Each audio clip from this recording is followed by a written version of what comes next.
안녕하세요. 시청자 여러분, 이시타파 추봉기입니다. 중국이 지난 6월 17일 세 번째 항공모함인 푸젠함을 진수했다는 소식을 들으셨을 겁니다. 중국의 군사력 평정 때문에 주변국들이 매우 불안해하고 있는데요. 중국은 푸젠함이 전자식 캐트펄트를 탑재했고 미국의 최신의 포더급 항공모함과 거의 비슷한 성능을 갖고 있다고 주장을 합니다. 캐트펄트는 사출기라고도 하는데요.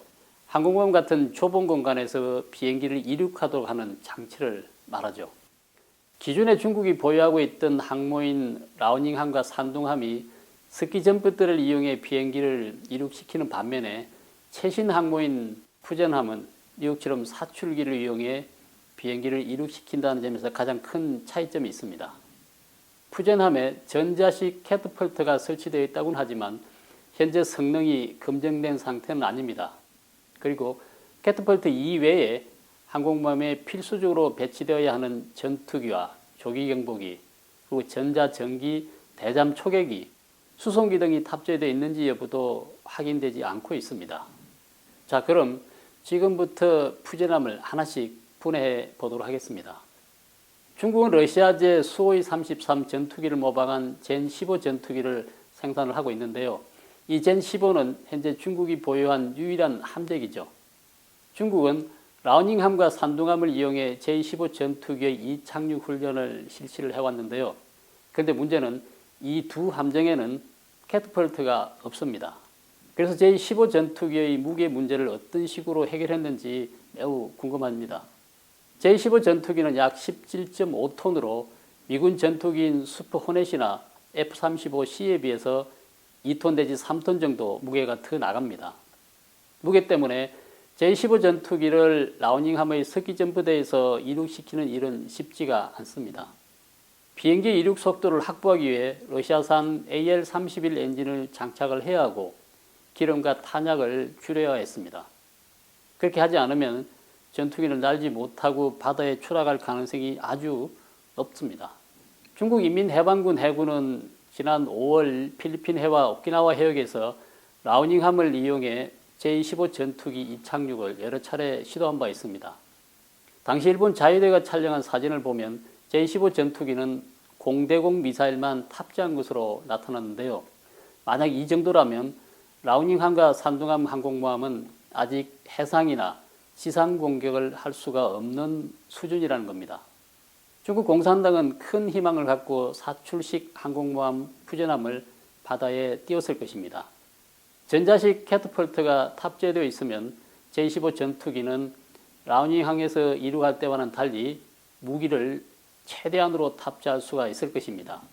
최근 중국 관영 매체들이 푸젠함 진수를 대대적으로 선전을 하고 있는 반면에 제-15B 전투기에 대해서는 자랑을 하지 않는다는 점입니다. 왜일까요? 만약 푸젠함에 전자식 캐트펄트가 설치되어 있다면 적어도 인민해방군 지상기지에도 유사한 캐트펄트가 설치되어 제-15B 전투기의 지상 시험을 실시하는 게 맞겠죠. 그리고 항모 진수식 대 전투기를 선보여야 마땅할 겁니다. 그런데 테스트 결과 공개도 없었고 진수식 대 전투기도 보이지 않았습니다. 추측컨대 제-15B 전투기가 문제일 수도 있고 아직 지상에서의 이륙 테스트를 하지 않았을 가능성도 제기가 되고 있습니다. 여기서 잠시 미군 최신의 핵추진 항공모함 제럴드 R 포드를 살펴보도록 하겠습니다. 미국은 현재 10만 톤급 항모 11척을 보유하고 있죠.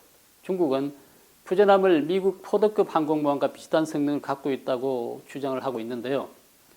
미군 차세대 포더급 항공모함인 포더함은 2009년 착공해 2013년 완성에 진수했고 2017년도에 군에 인도된 후 시험 운행을 거쳐 2022년 올해 마침내 실전 배치를 앞두고 있습니다. 포더함에는 F-35 전투기, 시어커 헬리콥터, 조기경보기 등 70여 대 이상의 최신 각종 항공기가 탑재될 예정인데요. 웬만한 나라 전체 해군력과 맞먹거나 그 이상의 규모죠. 인도 후 실전 배치까지 약 5년 정도 시간이 걸렸습니다. 그럼 다시 중국으로 되돌아가 보겠습니다. 현재 중국은 제-15B 전투기를 정식으로 공개하지 않고 있습니다. 따라서 인도와 테스트를 거쳐서 실전 배치하려면 상당한 기간이 걸릴 것으로 예상이 되고 있습니다. 2021년 8월 일본 방위 백서 평가에 따르면 중국은 제15 전투기를 총 34대 보유하고 있는 것으로 나타났습니다. 중국 라오닝함과 산둥함에 제15 전투기를 각각 24대, 32대 탑재할 수 있지만 문제는 탄약을 제대로 장착할 수 없다고 합니다. 2022년 5월 라오닝함 항공모함이 출동했을 당시 갑판에는 겨우 9대만 보였다고 하죠. 푸젠함은 배수량이 8만 톤입니다. 계산상으로는 제15B 전투기 40대 정도를 탑재할 수가 있죠. 문제는 중국이 제15B 40대를 생산해 푸젠함에 탑재하기까지 시간이 얼마나 걸릴지 모른다는 점입니다. 중국의 제15 전투기 생산은 두 방향으로 전개가 될 것 같습니다. 푸젠함용 제15B 생산과 기존 항공모함인 라오닝함과 산둥함용 제15 생산으로 각각 나눠서 진행이 될 것 같은데요. 문제는 두 종류의 전투기를 동시에 생산을 해야 하는데 물리적으로 쉽지 않다는 점입니다. 그리고 더 큰 문제는 함재기만 갖췄다고 모든 문제가 해결되는 것은 아니죠. 이들 전투기 조종사들의 훈련도 매우 중요한데요. 캐트펄트를 이용한 이륙 훈련은 당분간 육상기지에서 모의 훈련 형태로 진행이 될 것 같습니다. 그렇다면 전투기를 제외한 중국 해군 함재기는 어느 정도 수준일까요? 미군 항공모함 함재기는 일반적으로 48대의 전투기, 그리고 4대에서 6대의 조기 경보기와 전자전기, 그리고 그 외에도 대잠기, 수송기, 구조헬기 등 총 80대에서 90대 정도로 구성이 되어 있습니다. 앞에서 말씀드린 바와 같이 중국의 제15B 전투기는 아직 정식으로 공개가 된 바가 없습니다.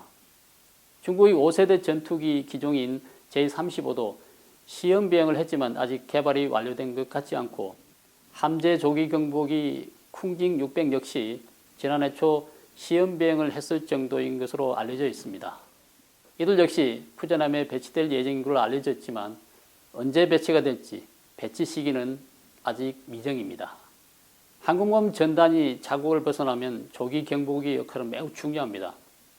그래서 만약 신형 조기 경보기를 탑재하지 못한다면 항모의 탐지 능력은 극히 제한적일 수밖에 없습니다. 함재기 J15D, J16D도 탑재할 것으로 보이는데요. 이들도 아직 정식으로 공개를 하지 않고 있습니다. 중국의 전자식 캐트펄트는 어느 정도 수준일까요? 중국은 그동안 사용하던 구소련의 스키점프 방식 대신 미국의 전자식 캐트펄트 방식을 도입했습니다. 아마도 지금은 흉내를 내는 정도일 겁니다. 푸젠함에 대한 평가는 좀 더 지켜본 뒤 내려야 하겠지만 지금으로 봐서는 성공하기까지 많은 시간과 노력이 필요할 것으로 보입니다. 특히 항모와 관련된 핵심 기술을 확보하지 못하고 있는 것도 속도를 내지 못하는 결정적 요인일 겁니다. 아마도 지금쯤 중국 공산당과 인민해방군 해군은 항공모함 개발에 상당한 시행착오를 겪고 있다는 사실을 스스로 깨닫고 있을 것입니다. 이상 살펴본 내용들을 종합하면 중국의 최신 항공모함 푸젠함은 겉모양만 항공모함이지 항모로서의 실체를 갖추지는 못한 것으로 평가가 됩니다. 전문가들은 실전에 배치할 만한 항공모함 비행단을 구성하는 데는 앞으로 최소 3년에서 5년 정도 더 걸릴 것이라고 예상을 합니다. 현재 중국의 항공모함 현 주소를 한마디로 정리하자면 중국의 미국 항공모함 따라잡기는 이제 막 시작됐다, 걸마 수준이다 라는 표현이 딱 어울릴 것 같습니다. 오늘 방송은 여기서 마치도록 하겠습니다. 구독, 댓글, 좋아요를 누르시고 지인들과 공유해 주시기 바랍니다. 시청해 주셔서 감사합니다.